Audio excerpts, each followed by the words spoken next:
Kids, don't lose your cool, it's still too soon to have to choose a bride or doom. It's hard to believe, but I can see how there could be so little left to lose.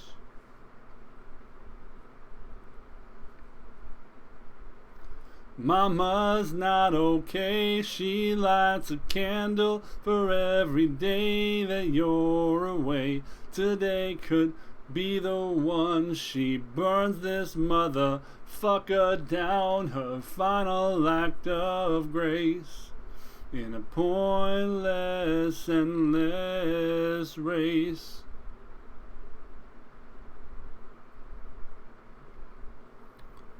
Kid, you're under fire, your life is coming down to the wire. Maybe you'll take the captain's hand, carry his ship through burning sands, cradle your rifle like a man. Mama, she says no way, she's lost it all, so you've got to stay to make her pay. She knows the fiend upon the throne's a goddamn sucker for the stone, till the day he dies alone. Hi, my name is Gravity Groove. Welcome to Not Safe for Work Magic. That was a little bit of a song called Wires by the band Red Fang, which if you haven't heard of them and you like sort of sludgy, deeper indie metal, they're a lot of fun and just really technically good. Like there's just so much great guitar work and musicality in the stuff they produce. And it gets into sort of sludgy, like sort of Caius, early Queens of the Stone Age style, which I really enjoy. And you might too. It's fun. Now we're going to figure out what standard deck we're going to play today. I think we've played mono red control. We played a bunch of our fun decks. I don't think we've tried the Temur variant yet. And we also haven't tried this best of one control deck. I generally don't play best of one, although I'm sure best of one is fine if you're just trying to rank up faster. I assume best of one might even be better. Let's see, we have a couple different versions here. We've got Temur with a Luca in it, which this is a really, really weird version of this deck. It does not run Epiphany. And I also have this one as well, which is another one that's like from a 5K. Also does not run Epiphany.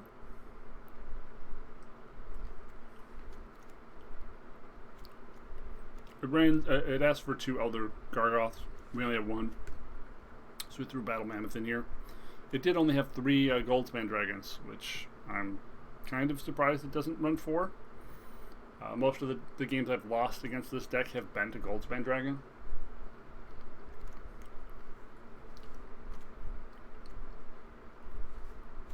I don't remember what we put Beanstalk Giant in there as a replacement for.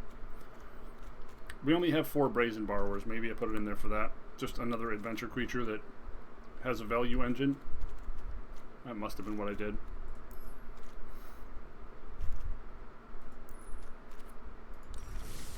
Sure. Let's try the version with no Aldruns. It seems pretty upfront.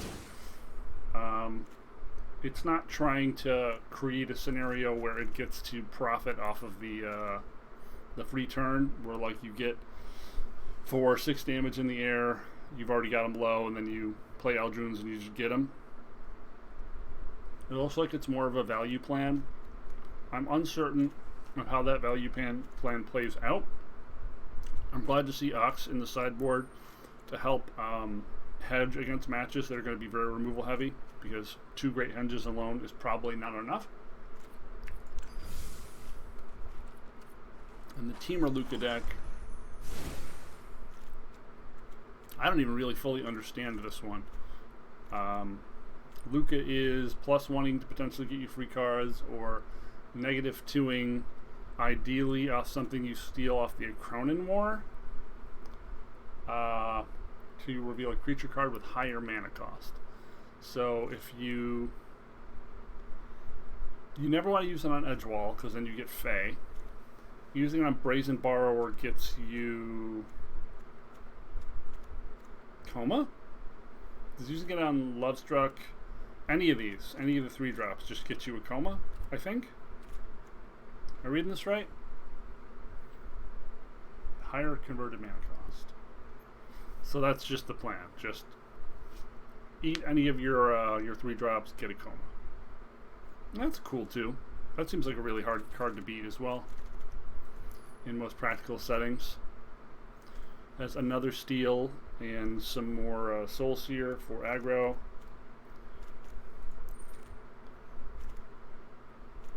I do feel like it needs a little more anti-aggro. Like Bone Crusher and 1 Fire Prophecy and 1 Spikefield Hazard does not seem sufficient. Mystic Dispute and Disdainful Stroke with 1 negate, 1 Mystic Dispute main.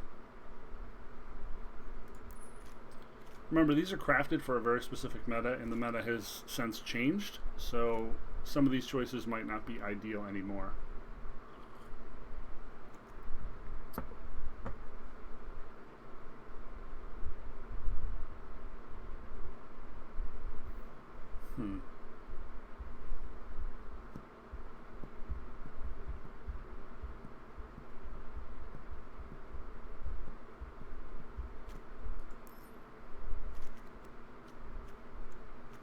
Because you can't really run Crush the Weak with so many targets that it would hit. It hits Visionary, it hits Borrower, it hits the Lovestruck Beast token, it hits Edgewall Innkeeper.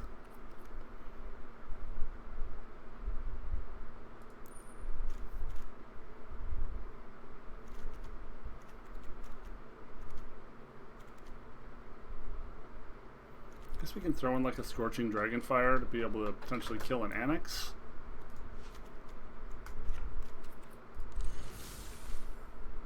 I'm uncertain what the transformative board is for the big Dargans. Like maybe against control, you're just bringing in the Dargans and the counter magic and taking out the Bone Crushers, the Fire Prophecy, etc.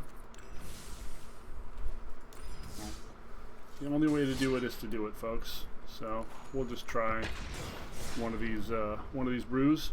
So we've been playing a couple different versions of Temur. There's at least 3 that we potentially can try. This one, the other one, and the Epiphany one. Let's see which one feels the strongest. Keep in mind we are still at relatively low rank, so our games aren't necessarily indicative of the power level of this once we reach higher skill opponents. Ribbit.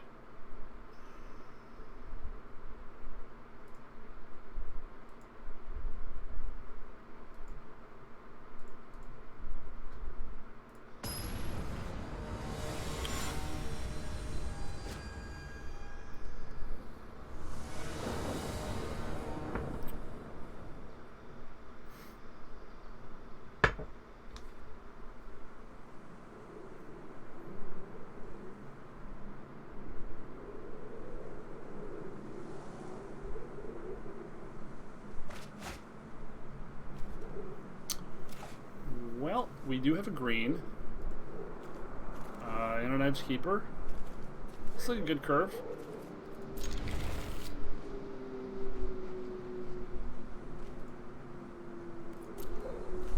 We don't have anything that requires blue at the moment, so that doesn't really matter. Our opponent not showing any companions, so we don't entirely know what's going on here. Could just be Gruul.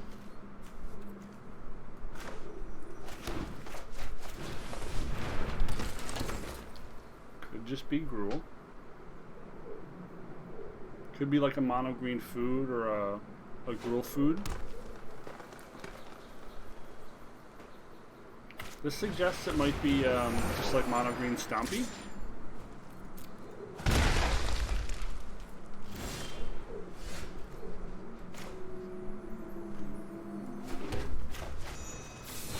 cut the ramp off here.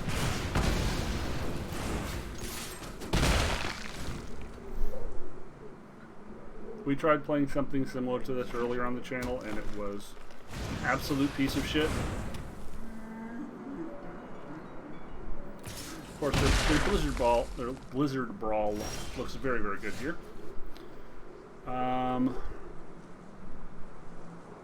We just play this on red, smashing the token? Or do we just play this, guarantee the free card draw? Well, we just guarantee the free card draw here first, right?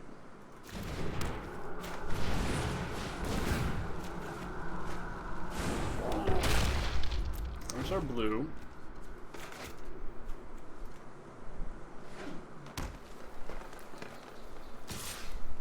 Yeah, don't care about that.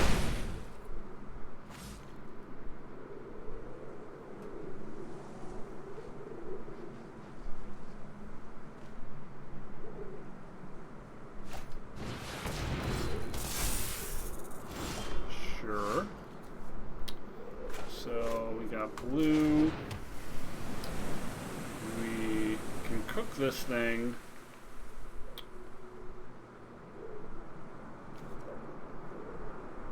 The 2-mana mode doesn't really do anything for us. We can play Llanowar. Jump this.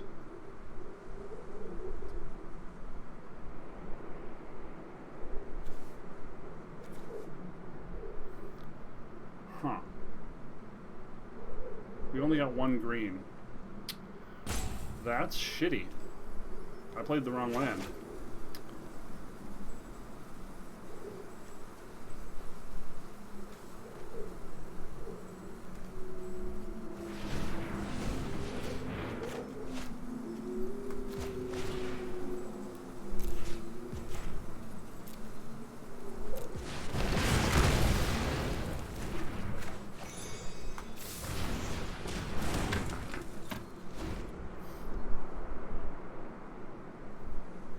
Hoping he doesn't have another 1-drop here. Definitely throwing the Bone Crusher in front of the Serpent. Oh gosh, this is like the exact shitty list we tried to play before. Oh yeah, it's a 1-drop. Sure.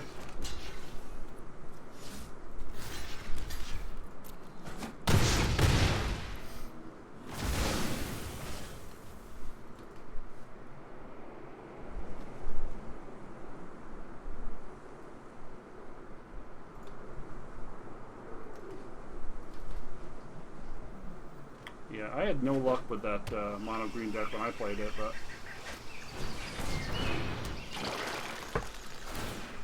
this deck does not have a lot of removal. It seems like our opponent is just kind of going to town on us as a result of that. The second green more important than the second blue here. There's only 1 forest in the deck. There's only 1 forest in the deck.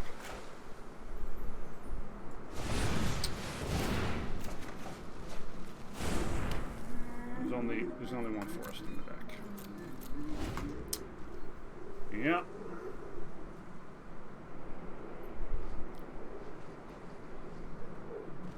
You got Brazen up to blink a creature in response to a fight effect.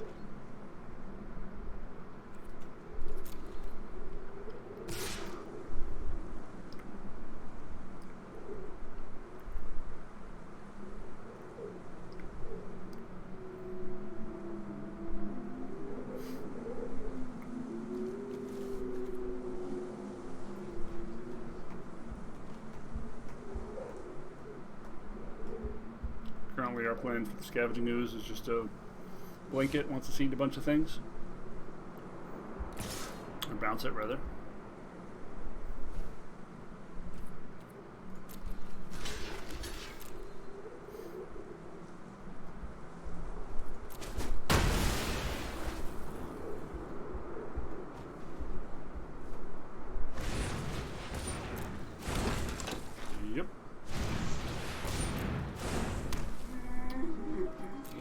play Infinite Lovestruck Beasts.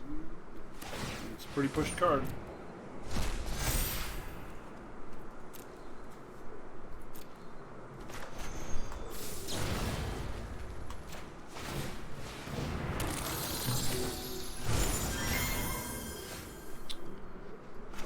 There's another green. So we can make a chump and a Lovestruck Beast, or Edgewall Lovestruck Beast. Probably better to just make the chump, right?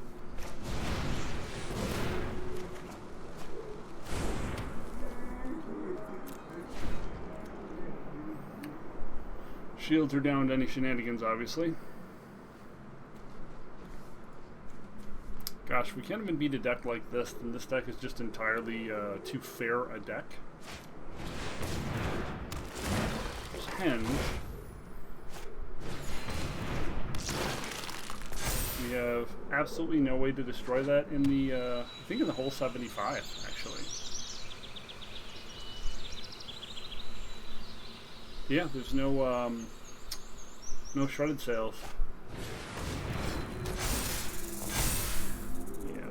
We're just gonna, yeah.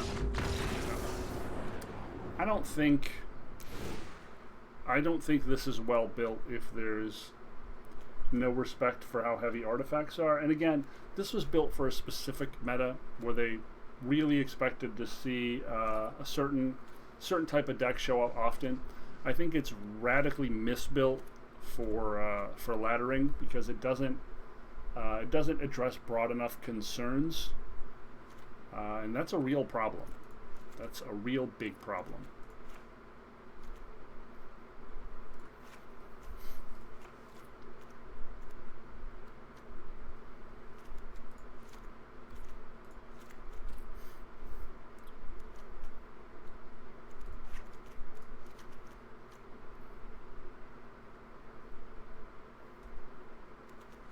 Yeah, having no way to answer the Henge. Exceptionally terrible. And I mean, any list that's playing Land of War Visionary, how seriously can you take it? Asking for a friend.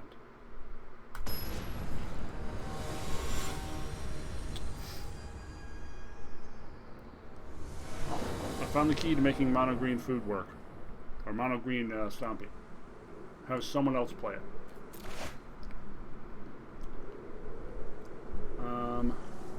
Huh.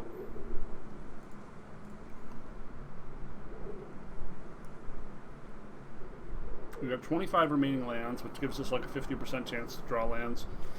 We've got green and blue. Oh, we have Hazard too. Okay, we're fine. We're fine. I didn't even realize Hazard was there. So we'll green, make a token.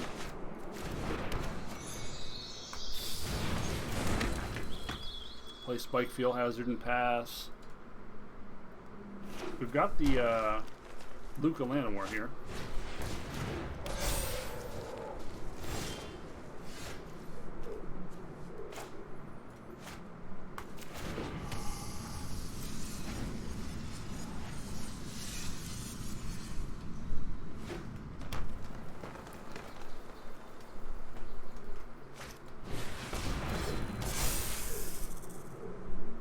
Sure.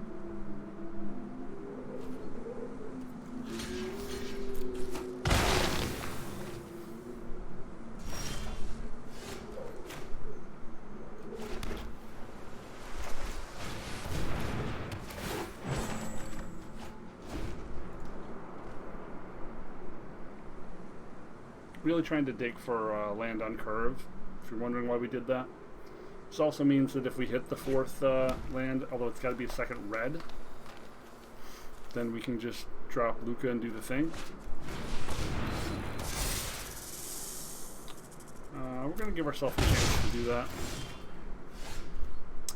No such luck. So,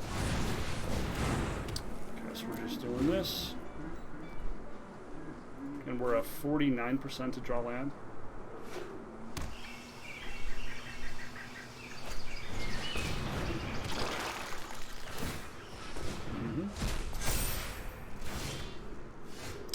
drew both comas, thereby making Luca useless.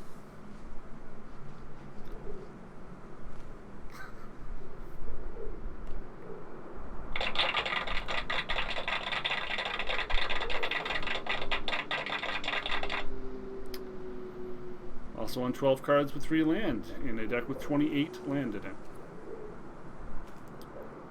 28 land.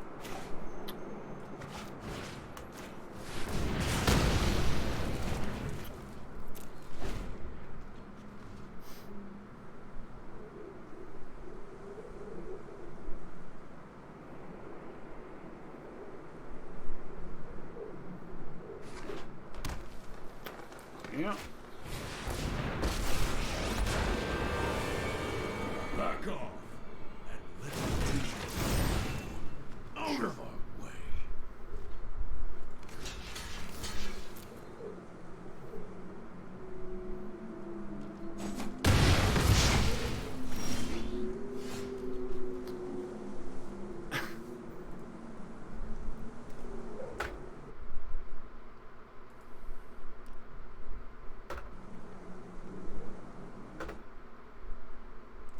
Three lands, 13 cards drawn, 27 in the deck. Calculate the chances. 5.1.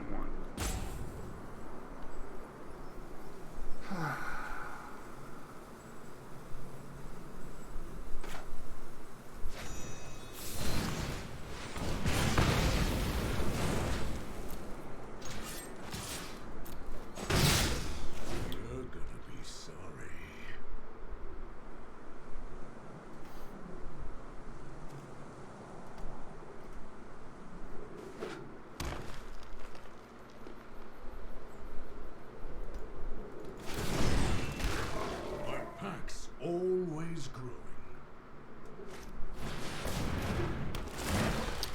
Pretty good. Holy fucking shit. Okay. 14 cards. 3 land.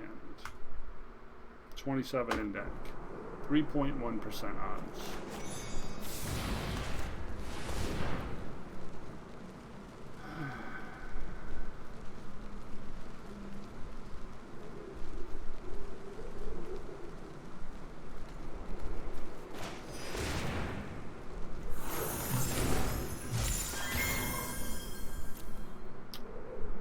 Well, this isn't really a deck problem, is it? This is a me playing it problem. Why wasn't I strong enough?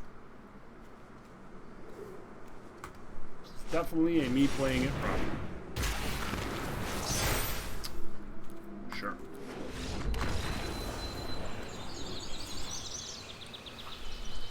Yeah. Well, this feels like a weak pile of shit. Right off the bat, this feels like just a worse deck than like the Naya deck that gets to reload and draw infinite cards with Toski and Showdown.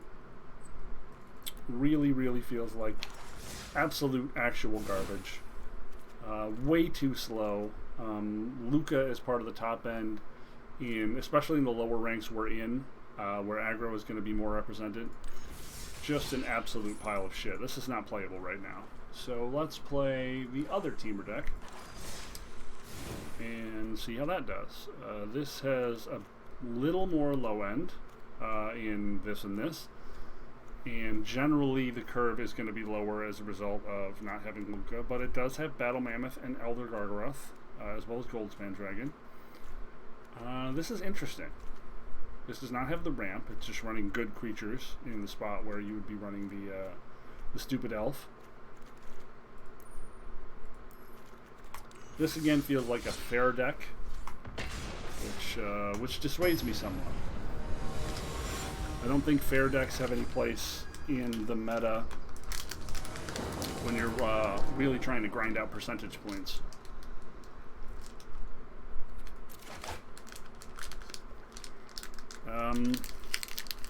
I guess this looks like we're up against Dimir Rogues, and these cards are both very good against Rogues. I suppose it could be cycling. In which case these cards are both probably pretty reasonable still.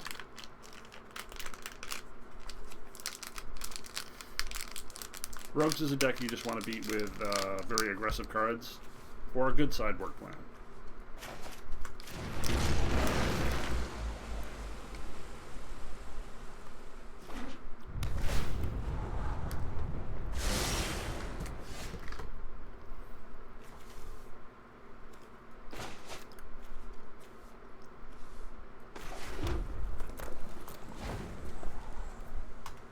Let's see if we can just draw all lands like we did in our previous game. Or no lands.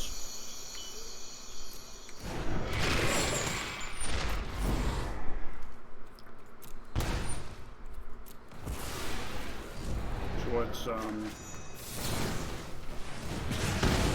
sacrifice deck, which I don't know how this deck does against that.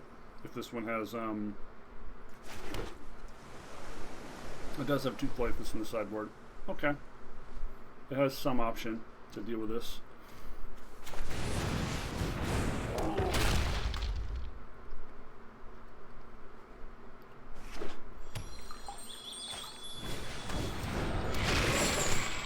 Okay.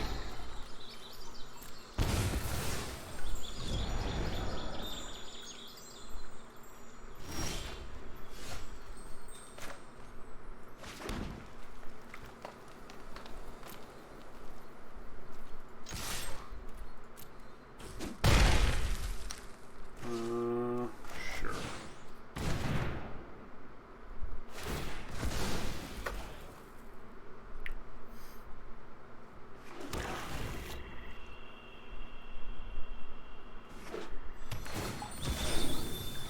Don't normally see Luris in this deck.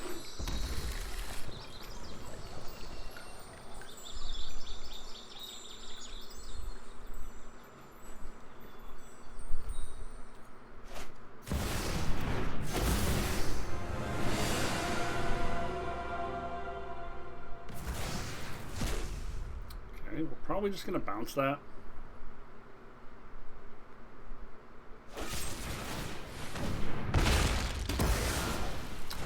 Yep. Great Henge pretty late to the game.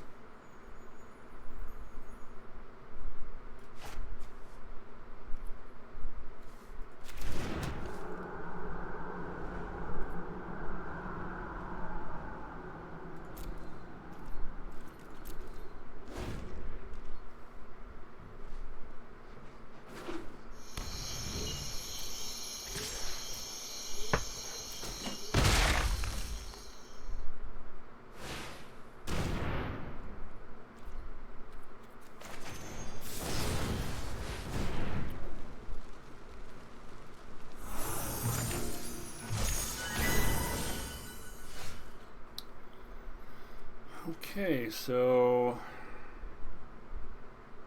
we still have bad options here, right? Like if he has a steal, we're in big trouble. His Luris is going to allow him to kind of go off with Croxes being recurred. This is a really bad spot, honestly.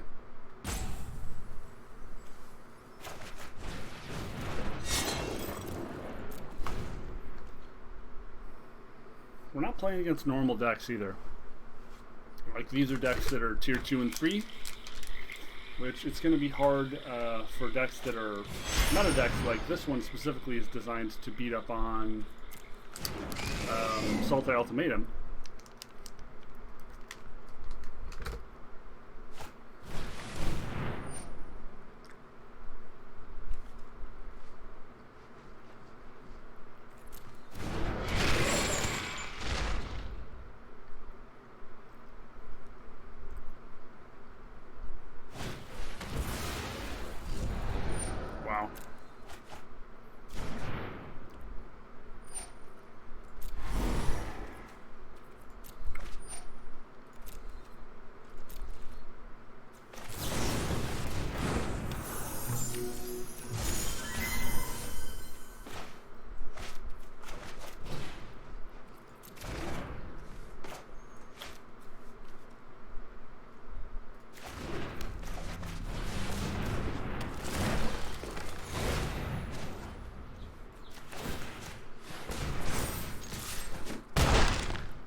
Yep. Well, we've drawn 7 land out of 25.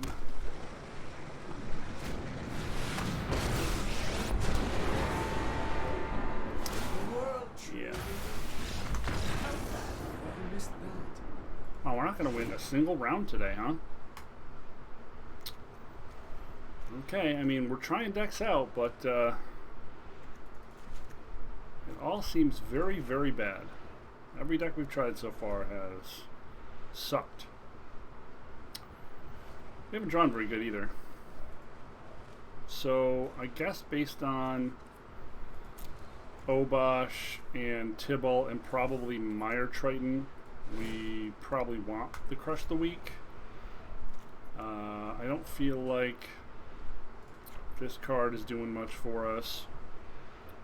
Oh, plus we have Mammoths. Yeah, we have a lot more land in the deck than would be thought. It's a bit too expensive. Cut a Mammoth for a Soul Seer.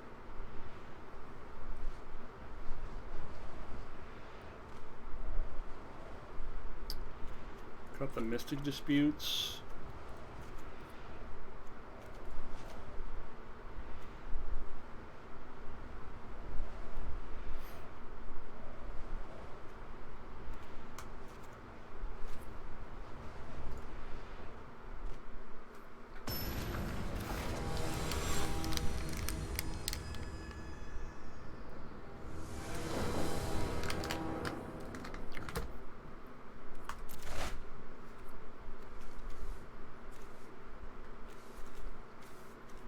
I guess we'll just hope we get a green.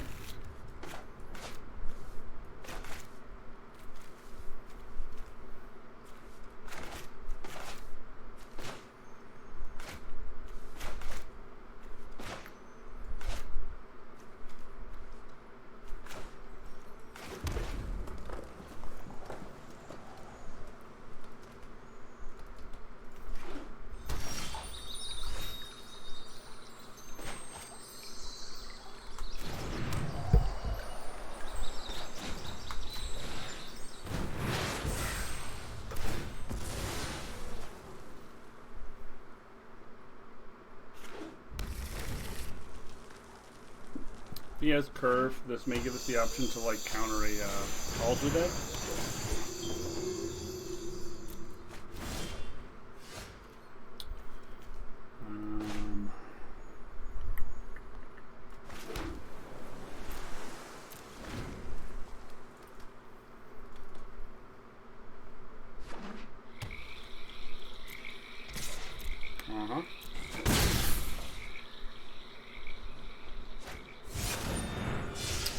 Wow.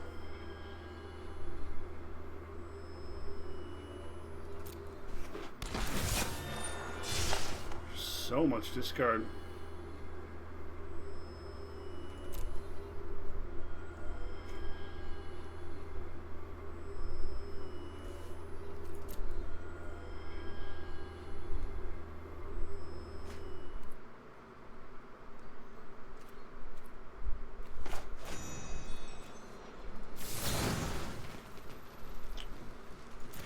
I think we just crushed the week.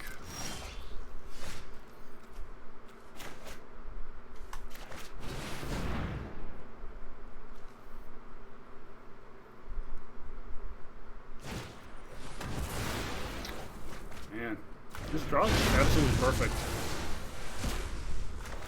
Nothing we can do when our opponent's draw is actually factually perfect, which it has been.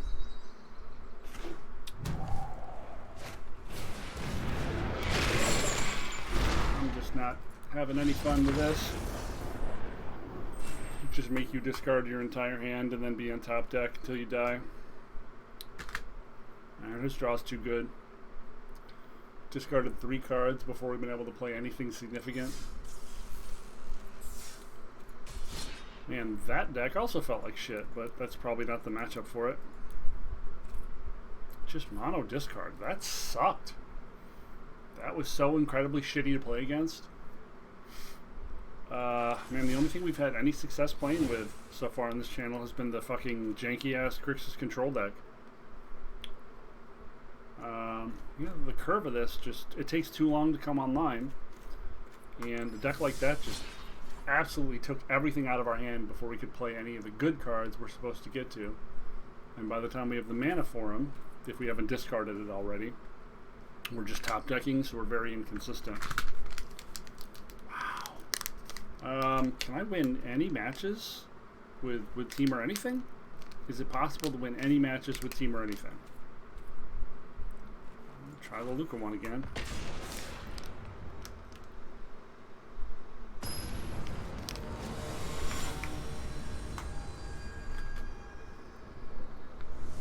I've not played one of the Tier 1 decks yet.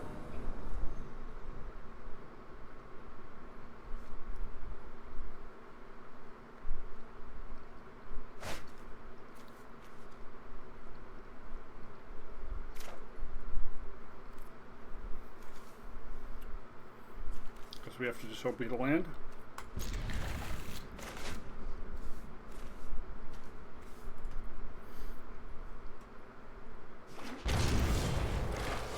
Okay.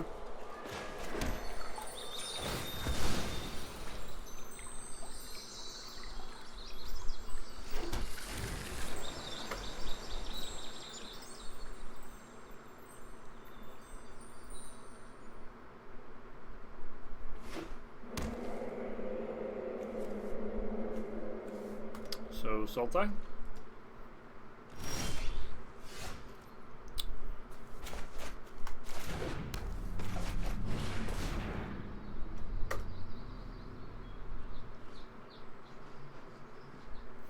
Omen. Okay.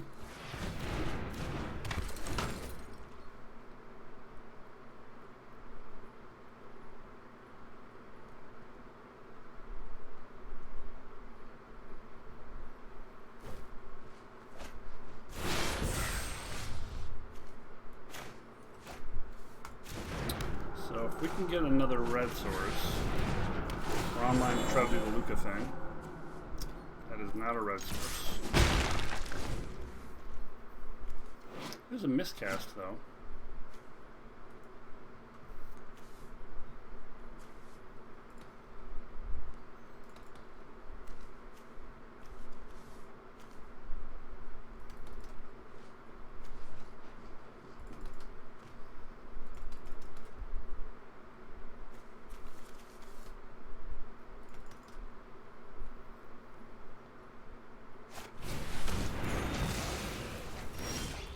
Okay. Well, there's our red source. We're going to try to do the thing here.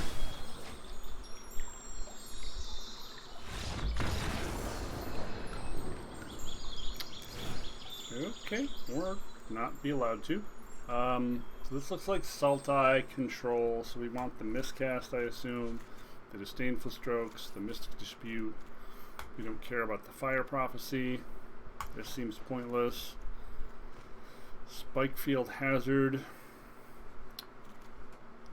Cronin War doesn't seem usable.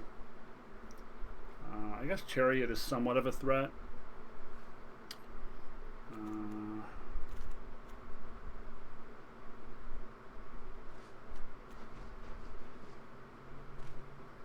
assume you want the Goldspan Dragons here, but I'm not actually sure.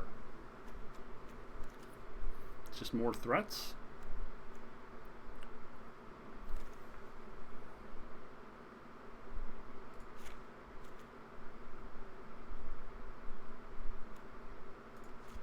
I don't know what you would cut for it.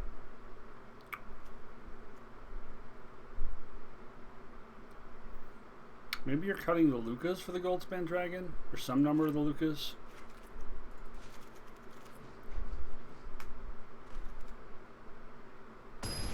You're just trying to get them to dead. Take your looks.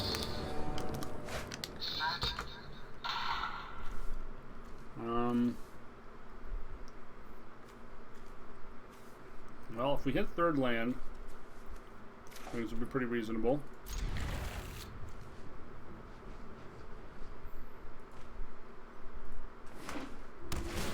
Got around a 50% chance to do that per draw phase.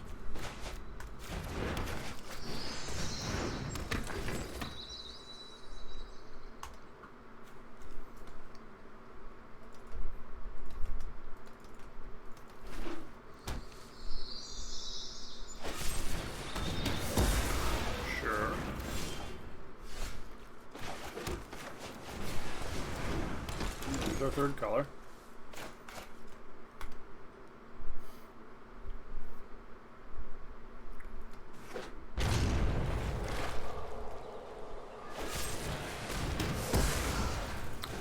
And get all of his removal out of his hand, huh?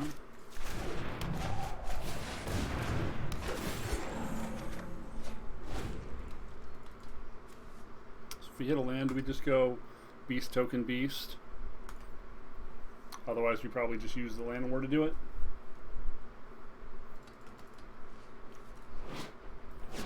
Don't think we're holding up miscast yet.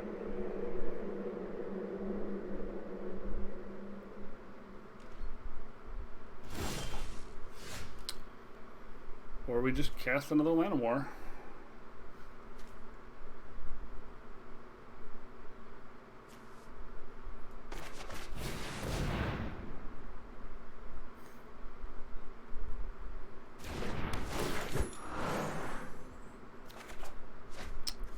Cool, we did manage to hit the land.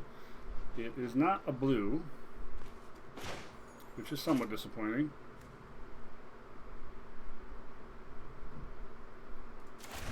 I know I need double red for if I draw Luca, but I really just want to play the token here. And attack.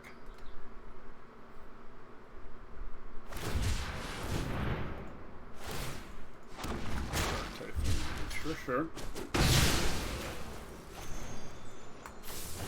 He's got a lot of stall, huh? Just hit all of his stall.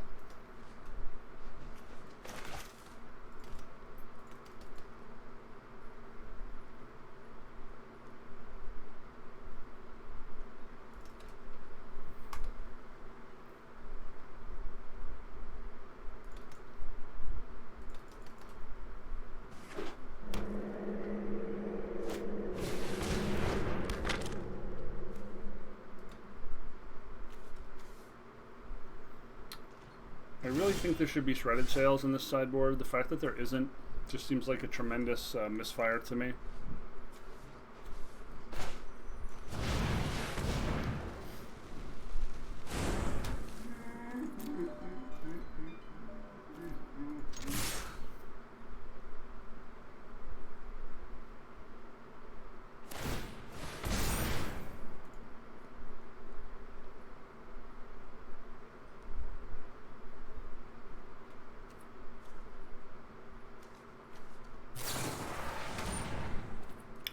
Sure.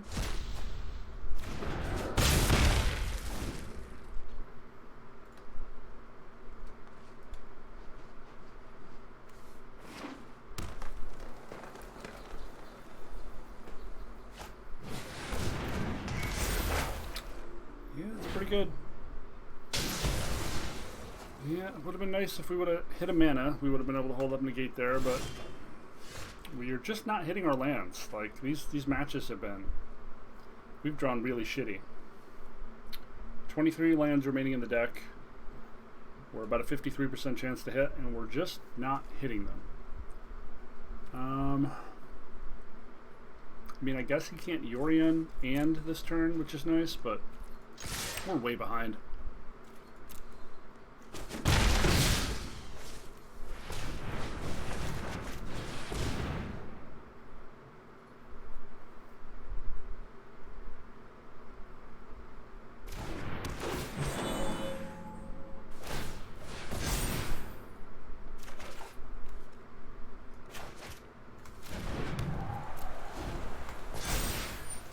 Well, at least we have negate up now.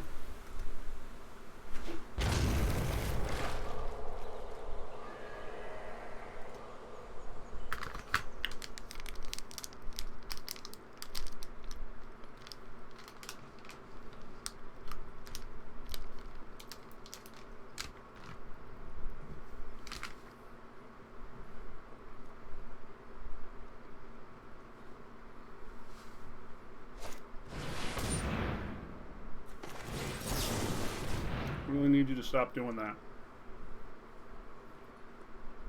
Does he have disruption? He's going to get us with disruption. Yep. Wow.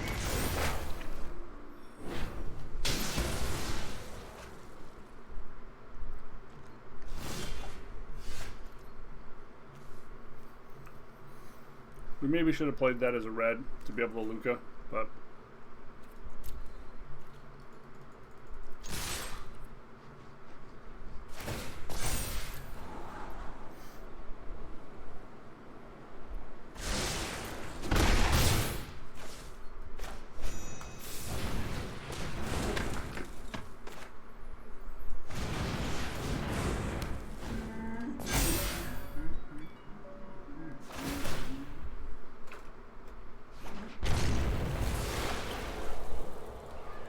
it's not gone well.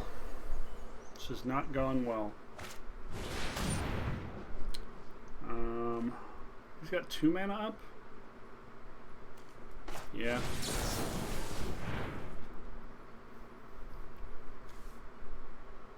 We're dying to ultimate him at this point anyway.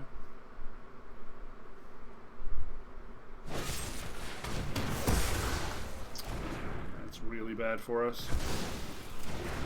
He's been able to keep our pressure to basically 0 the entire game. We did not draw an additional counterspell, and we don't have the red, so we're going to go home.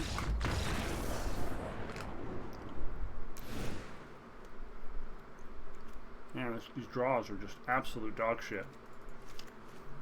Complete and total absolute fucking shit of a dog variety. I guess we get rid of edge keepers because we're never going to be able to fucking keep them alive, as evidenced by the previous matchup.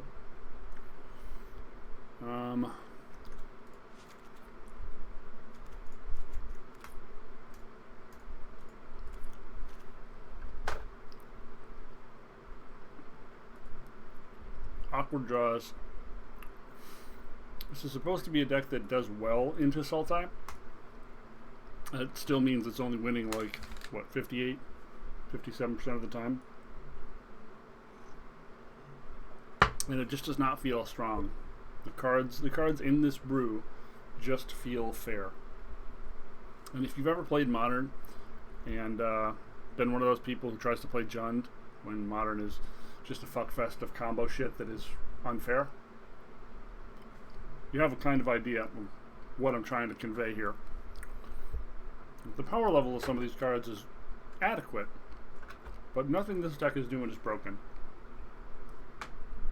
Whereas the Skald Toski deck feels very broken. And even when they can like hit you out of nowhere for 12 to 20 off a single Goldspan Dragon, that feels very broken.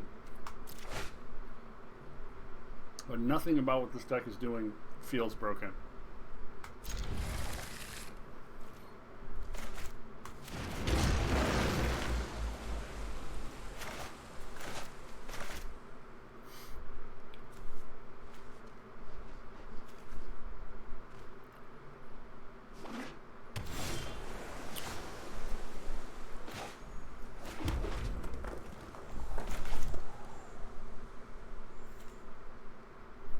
We have our 2 red, so I guess we'll put this on blue.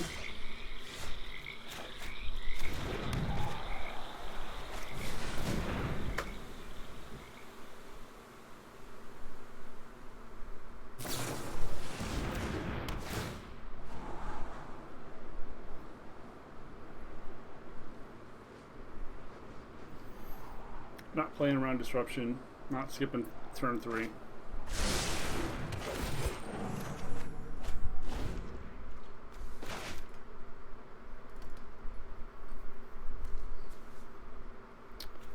Now we can play this on green. Double Love Struck. Or we could just jam Goldspan Dragon here. Maybe we're just jamming Goldspan Dragon.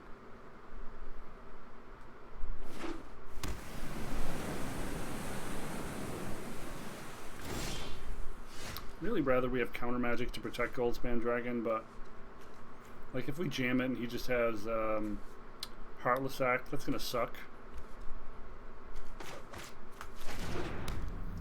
I feel like the fact that he's leaving mana up means we just play slow.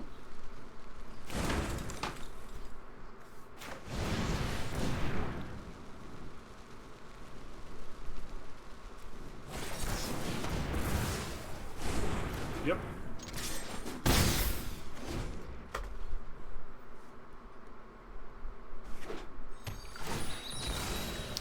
that counterspell would have sucked.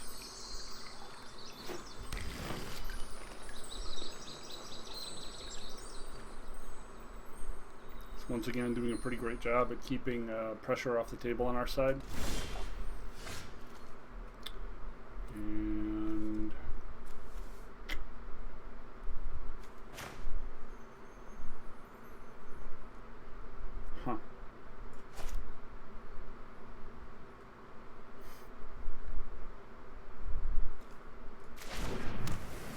guess we go for it now. Feels like we're playing against rogues, like they just counterspell or destroy everything we do. Yeah. Does not feel like we're getting to play Magic today, folks. We're just in prison. We're in no fun prison.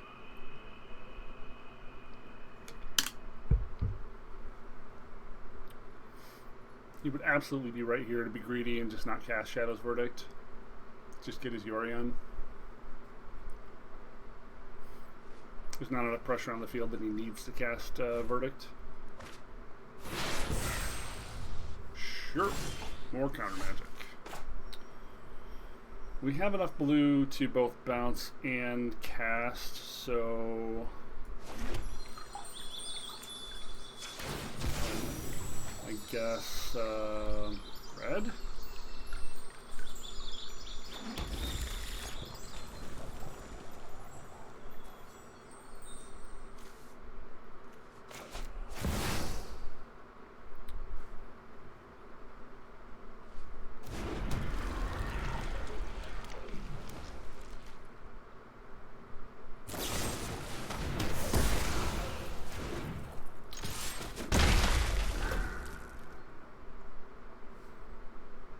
Got an answer for every single thing we've done every turn on curve. This is fun. This is great. I highly recommend this to anyone who hates themselves and wants to die very slowly.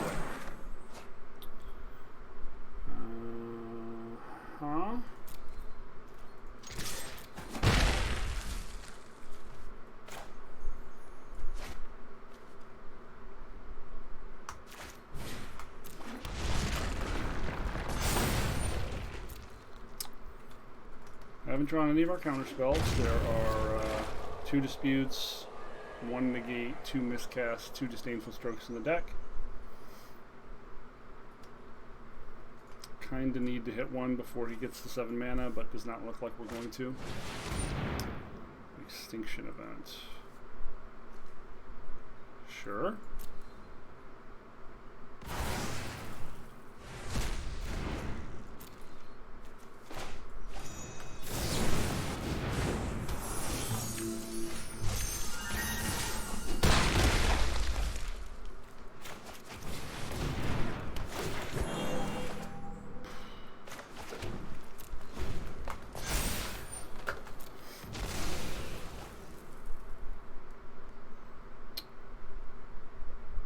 Probably dead here.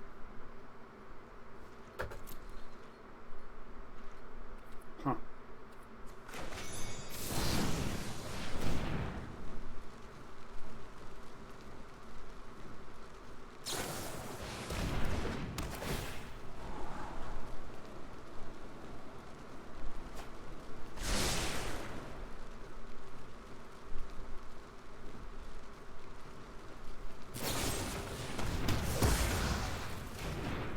Okay.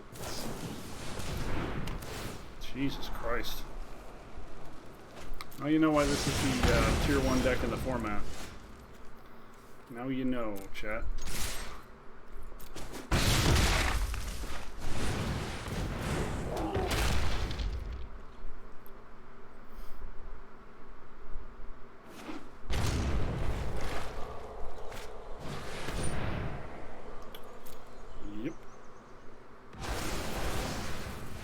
Every turn. It's a Yorion deck. It's an 80 card deck, and he has had a perfect answer every turn for like 15 fucking turns.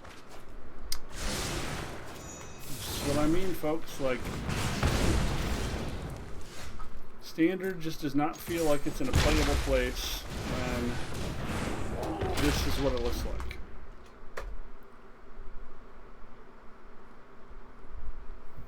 Temur lets you play no magic. Sultai lets you play no magic. So you can play an aggro deck to beat those decks, or you can go fuck yourself. Those are your options. Pretty good options, huh? Uh-huh. Good stuff.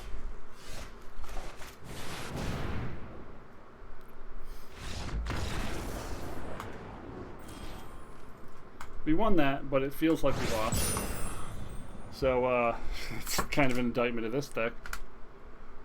So far, radically unimpressed by what Temur Adventures brings to the table.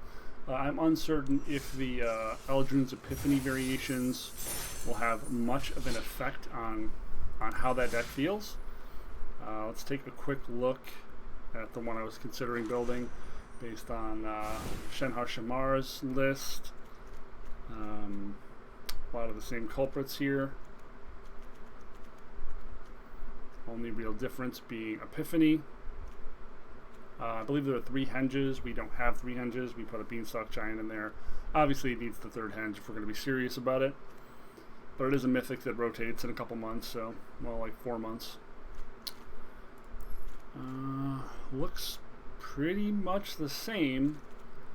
And I don't see it. I'm not feeling why people think this deck is good. Maybe my sets were just bad, but it does not feel like it has the elements I want to be competitive right now. I feel like Ugin is doing everything I want, and the more counter-heavy brews that are lower on CMC and more proactive just feel like they're doing what I want a little more. So this has been Gravity Groove for Not Safe for Work Magic, playing some of the Temur variants. If you have enjoyed this little look into what Temur can do, please feel free to like, subscribe, or just leave a comment below. Any of those things would be great and very helpful, and if people don't do that, then I'm going to die. Inside. You can't see it. Thanks so much for hanging out. I know your time is valuable, and there's a lot of cool shit on the internet. Thanks for spending a little of that precious time with me. Hopefully we'll see you again sometime. Boom. Later.